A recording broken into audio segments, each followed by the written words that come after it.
Hey everybody, and welcome back to the internet. Today we're going to be reading some stories of some terrible people so that we can feel better about ourselves. So let's read some stories from r/EntitledParents. If you're not familiar with the Entitled Parents stories, well, you're about to be. So this first story is called Sorry, Your 6-Year-Old Can't Use My $1,300 Phone. I own a Samsung Galaxy Note 9, one I purchased with my own money, which is because I'm only 14. I enjoy making sketches on it, and I'm called a good artist by my friends. So when I sketch with it in public, I feel pretty proud when people watch, and I don't mind it at all. I was sitting in the bookstore my mom owns because she works Saturdays. I usually stay home, but she was working late and didn't trust me. I was sitting in a reading chair, and I pulled out my phone to finish the drawing I was working on. A family of 5 with entitled mom, entitled dad, and 3 kids about 6 to 14 years old. The youngest kid picks out a book and sits on the chair next to me.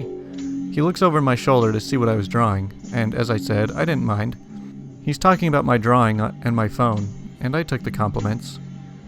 He then gets super excited for some reason and goes to tell Entitled Parents about it.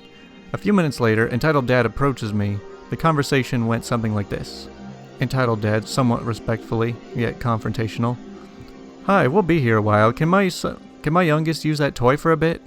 I say, sorry, it's not a toy, it's my phone. The Entitled Dad says, it's not your phone, it's a drawing thing. I say, yes, I draw on my phone. He looks at me visually confused and asks his wife to come over. Their kid follows her. The Entitled Dad to Entitled Mom says, he won't let Jacob use his drawing board. They looked like an older couple, so it wouldn't surprise me if they didn't know much about cell phones. The Entitled Mom in a kindergartner teacher voice, will you please let my son use your drawer? I say, this is my phone. I bought it myself for $1,300. No, your child cannot use it. The piece of junk probably cost $5. She then tries to take it from my hands. I resist and she pulls harder. I pull it back in my hands and call for my mom. She looks over the counter to see what's going on. She was busy with a customer, so I was on my own until the transaction was done. The dad to the little kid says, see, Jacob, that's how mean people act when they don't share. I'm a bit shy. I have mild anxiety, so I began to break down a bit and said to the Entitled Dad, I have the right to not give your child my $1,300 phone. The Entitled Mom lets go like it was contaminated. They look at me like I was crazy and walked off, talking about my attitude. The other 2 kids came up to me and apologized for their crazy parents' behavior. The benefit to having your mom own a store is that you don't have to ask them to leave. She does. I stayed in the back for the rest of the day. Wow. So that should explain what entitled parents are really like. They think that they can just take things from anybody and give them to their kids because they want them, because they spoil their kids. Alright, so this next story is called I Was With You When I Found It, so I Should Have It. So a brief intro. I'm a scuba instructor and dive center owner, and during my downtime, I'll look for stuff people have dropped off tour boats or during dives. Lots of stuff can't be returned unless I find something someone specifically sent me out for it. Mobile phones and cameras I will always try to return if possible. On this day, I was diving with a 12-year-old girl. She used to dive with me every weekend because she had a massive crush on me. It actually made me very uncomfortable as she would often act like she was my girlfriend in front of other guests, despite my actual wife being an instructor on board as well. But her mother, the entitled mother, would insist on her diving with me and thought her behavior was absolutely fine. That's a different story though. On this day it was just the 2 of us in our dive team, so I gave her the option to choose to do a regular dive along the corals or to do some search and recovery with me along the sandy bottom. She chose the latter as we had done that before and she really wanted to find something good. Most of what we were finding was literally garbage, which we could always pick up along the way. We found a few lost goggles, masks, snorkels, and some sunglasses. 30 minutes into diving, we found a waterlogged iPhone with no case. Woohoo! We continued the dive with little excitement until we got closer to one of the busier spots. That's when we hit the jackpot. A GoPro Hero 4 Black Edition. Sweet! I showed the entitled kid the find, and she was visibly ecstatic. When we ended the dive and reached the surface, she was practically screaming with excitement, asking me if she could hold it, etc. Sure, why not? When we were back on board, I gave the case a good rinse. It was pretty gross after being underwater for so long, approximately 3 months based off of the pictures I saw on it. Whilst I was cleaning, entitled kid was not around, but I could excitedly hear her telling entitled mom about it. A little while later, Entitled Kid and Entitled Mom were next to me, asking me about the camera. Entitled Kid all of a sudden decides she deserves the GoPro, stating, "I can have it, right?" I say, no. I was going to clean it and see if I can find the owner once I get the SD card out. The kid says, "But I found it, so I should get to keep it." "No, I found it, and I would like to see if I can return it, wouldn't you?" The Entitled Mom says, "If somebody lost it, they obviously didn't care much about it, otherwise they would have found it themselves." I say, "Well, most people aren't out here diving," and she says, "That shouldn't stop them." I say, "Like I said, I would like to try," and the kid says, "I should have it." Entitled Mom says, "The kid deserves it. She found it with you, so she deserves it. Let her have it. You don't need it." I say, "Okay, how about we make a deal? If I can't return the GoPro and get 0 responses on the pictures I post to Facebook within 2 weeks, then I'll give it to the kid." They both begrudgingly agree, and I think that's that. We make our second dive and end our day. On the boat ride back, I'm packing up, and wouldn't you know it, the GoPro is missing from my backpack. I go directly to Entitled Kid and ask her to give it back. Entitled Mom starts going off on a rant, saying I'm an a-hole for not letting the Entitled Kid have it, that I have no intentions of returning it and just wanted it for myself, and swearing at me all throughout, but I got it back. All this while, Entitled Mom pulls it out of her bag. That wasn't the end of it. Good news intermission. I managed to get the pictures off the micro SD and recognized one of the instructors they had dived with. Sent him a selfie that they had made, asking if he recognized them. He did. He gave me their email, I emailed them, and shortly after posted their GoPro back to them, and got a $50 as a thank you. The continuation. 2 weeks go by, and I have the Entitled Kid free weekend in between. The second weekend, Entitled Kid is back, and so is Entitled Mom. The kid comes running up to me in the morning and gives me a big hug, as she always does. "Where's my GoPro?" I say, "I sent it back to the owners." She looks very sad, says, "That sucks." I say, "I know, but it's always better to give things like that back. The camera might mean a lot to you, but the pictures and memories will mean much more to them, and we've done a good thing." She says, "That's true," which is when Entitled Mom pipes in, "So?" I say, "Good morning." She says, "Aren't you going to give her a camera?" I say, "No, ma'am, I returned." She says, "I heard you promised the kid a camera. It's been 2 weeks. You owe her a camera. You have a lot of cameras." I had a GoPro Hero 3 of my own and a small Nikon at the time. "Which one are you giving her?" I say, "Excuse me?" I said she could have the GoPro I found if I wasn't able to return it, which I have done. She says, "Well, that's bullcrap. You said the kid could have it. I'm going to tell the manager about it." I say, "You do realize I'm the owner, right?" The kid's flustered, saying, "If that's how you're going to act and go back on your word, you'll lose our business. You're expensive anyway." I say, "Well, if that's what you want." I didn't care. Entitled Mom got a great deal on the kids' dives because she was such a frequent customer, but she wasn't worth the hassle. Entitled Mom ended up dragging Entitled Kid away from the shop again in a huff. They hadn't paid in advance, my bad. But that was also a frequent diver perk. I think that's what that word is supposed to be. It gave me a relaxed day, and they didn't come back, and poor Entitled Kid is no longer diving. I guess Entitled Mom realized just how good of a deal she was getting with my shop. Yeah, I seriously don't even understand how these parents can get the idea that you were promising them a camera like that. Alright, let's move on to more pain. So the story's called Parent on an International Flight Demands That Me and My Mother Swap Spots with Her So That Her Kid Can Lay Down and Sleep. So a bit of information before I get started. I'm a paraplegic and wheelchair bound, so when I fly, I am first aboard the plane on the small aisle chair, which takes me to my seat.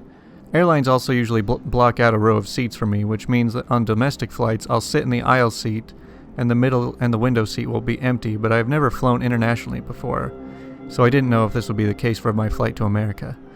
Luckily, for some reason, they booked the middle row of 4 seats and said that we would be the only one in that row, meaning we had 2 empty seats between us. Woohoo! After about 5 hours in the air, everyone was basically asleep or falling asleep, and some woman taps me on the shoulder. This is where the fun began. You know how this works. So the Entitled Mom says, "Swap seats with me now so my son can sleep." I say, "Excuse me, what?" She says, "You heard me. You have 2 empty seats, so swap with me now so that my son can lay down and sleep." I say, "Yeah, no, sorry, I'm a paraplegic and I need extra space so that I can pee. I also can't even move if I wanted to because my legs don't work." She says, "I don't freaking care, you lazy jerk. You're probably just faking it. Now move."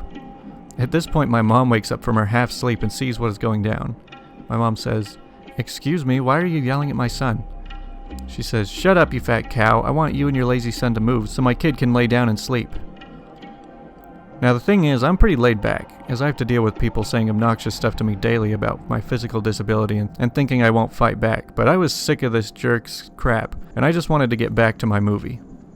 My mom says, "What, jerk?" She says, "You heard, now move spots." I say, "Look, can you just leave me alone? I've already told you that I'm not moving, okay? And even if I wanted to, I physically wouldn't be able to." She says, "Get the F out of my seats now." Her screaming woke up a few people and gathered the attention of one of the flight attendants. The flight attendant says, "Excuse me, what seemed to be the problem here?" She says, "There are people in my seats and won't move." This is where she messed up though, because the flight attendant was one of the people who helped me board and gave me the typical "in the event of an emergency" speech. So the flight attendant says, "I'm sorry ma'am, but I happen to know these are their seats. May I see your ticket please?" The entitled parent knows she is messed up and decides to double down for some reason. The entitled mom says, "Fine, these aren't my seats, but I demand they be moved so I can have those seats instead because my son wants to lay down and they don't need 2 free spaces." The flight attendant says, "I'm sorry about that, but this man is disabled and unable to move seats. I would be happy to help in other ways though." And the entitled mom just goes off screaming. After about 5 minutes and several flight attendants later, the lady finally went back to her seat, and the first flight attendant came back to apologize and give me some snacks. I don't know what happened to that jerk when we landed, but I had a great trip and look forward to returning to the States. Oh, and here he's just explaining that the flight departed from Australia and landed in LA.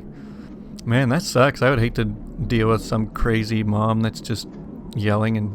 I mean, if this dialogue is true, it's kind of messed up that she was saying, like, she's, like, demanding that you move and saying, "Get out of my seats." I mean, it really just shows how nasty some people are when they think they're entitled to things. Alright, so we got 2 more stories. This one's called "Bully's Entitled Parent Says It's Okay to Harass Girls and Wants Me Expelled." Oh, this should be fun. Okay, so this happened a couple years ago, so not everything is correct. So let me tell you a little backstory. So I was 14 at the time, so there was this girl I had a crush on who had a bully who would sexually harass her, and his entitled parents were okay with it, so I was mad. Okay, so the story was, so I was at the cafeteria eating my lunch. I see the bully squeeze my crush's chest, and I don't do anything, being how weak I am. 2 to 4 minutes pass and I see the bully slap her butt now. I got mad and didn't do anything. The next thing he did, he grabbed her hand, and you know where this is going. Now I go to him, really mad. She says, "Leave me alone." I say, "Dude, what the heck? Stop, that's sexual harassment." Now he was my bully too. That means I was scared and mad. The bully says, "Go away, mommy's boy." Now I got mad and slapped him. "Shut up." He stops and goes to his class. So the next day, I get called to the principal's office. I see my dad, an entitled parent, and the bully, and I see my dad's fury in his eyes. The entitled parent says, "How freaking dare you hit my little boy, you little turd?" My dad says, "Don't you freaking dare talk to my child that way, and your little boy has been bullying my child." Says, "Son, did you punch this bully?" I say, "What? No, I did slap him though." The entitled parent says, "So you admit it, huh? You should get expelled." I say, "Oh, wait till you know what he did." So my dad says, "Why did you hit him?" I say, "Well, let's call my friend over and she'll tell you." So my crush gets called into the principal's office, and she opens the door and sees the bully and I can see she's on the edge of crying. She sits down next to me at that moment. I was happy my crush sitting next to me anyways. My dad asks, "So, do you mind us telling what happened yesterday?" So she explained what happened. The entitled parent says, "You're a liar. My kid would never do that. Even if he did, it's not my fault he's attracted to your body." At that moment, all of us are dumbfounded. The principal got mad real fast, and the kid got expelled, at least I think so. And I never see that I had crush on her. Okay, I apologize for how poorly I've been reading this story, but it is grammatically terrible. If somebody is sexually harassing you, you should definitely call them out on it, or at least report them to somebody. At least in modern culture, people really get called out and attacked hard when they are sexual harassers, I guess you could say. Anyways, on to the last story. So this one's called Entitled Mom Demands I Kiss Her Son to Say He Has a Girlfriend. Okay, so some background. This happened when I was 17 in high school. I was attending an anime convention at the time, and I was dressed as Chibiusa from Sailor Moon. I'm probably pronouncing that wrong. As I loved that show at the time. On the second day of the convention, I was walking around. Of course, if you cosplayed an anime convention, you're gonna get asked for pictures a lot. I didn't mind. I love taking photos with people. Some people asked me to pose, and others just wanted a selfie. Then in the middle of the day is when Entitled Mom and her son showed up, and the conversation went like this. She says, "Hi, would you mind if my son takes a picture with you?" I say, "Sure, I don't mind." The son is about 12 or 13. I'd say, he stands next to me. I expect him to put his arm on my shoulder or pose. This isn't what happened. Instead, the kid grabbed me and tries to kiss and grope me. At this, I immediately push him off of me. I say, "What the heck are you doing?" His mom says, "Oh, come on, let him kiss you. There's no harm in it." I say, "No, I'm not kissing some random stranger." The son says, "Mom, you said she would be my girlfriend." At this, I am massively freaked out. The entitled mom, "Oh, come on, he just wants to brag he has a girlfriend." I say, "No, leave me alone." I try to leave when suddenly she grabs my hand and tries to pull me back. Entitled mom says, "Come on, it's one kiss, it's not gonna hurt you." I say, "Leave me alone, you weirdo." She says, "Fine, be that way. I wouldn't want my son with some filthy whore like you anyway." At this, I walk off, hearing her cuss at me the whole way out of the little booth. Later that day, I see her and her son again. Both are being escorted by security out of the convention. Apparently the son had groped another woman, but she slapped him, and the mother had a fist fight with them. And from that, I was told she lost. I hope I got all the facts right for you guys. Hope you enjoy. Wow. These stories were pretty hard to read. Not just because some of them were really bad grammatically, but it's kind of like painful just reading how terrible some people will be. So hopefully you feel better about yourself after knowing how bad some people out there are. And if you were one of the people in this stories, I hope you feel terrible. So thanks for watching, everybody.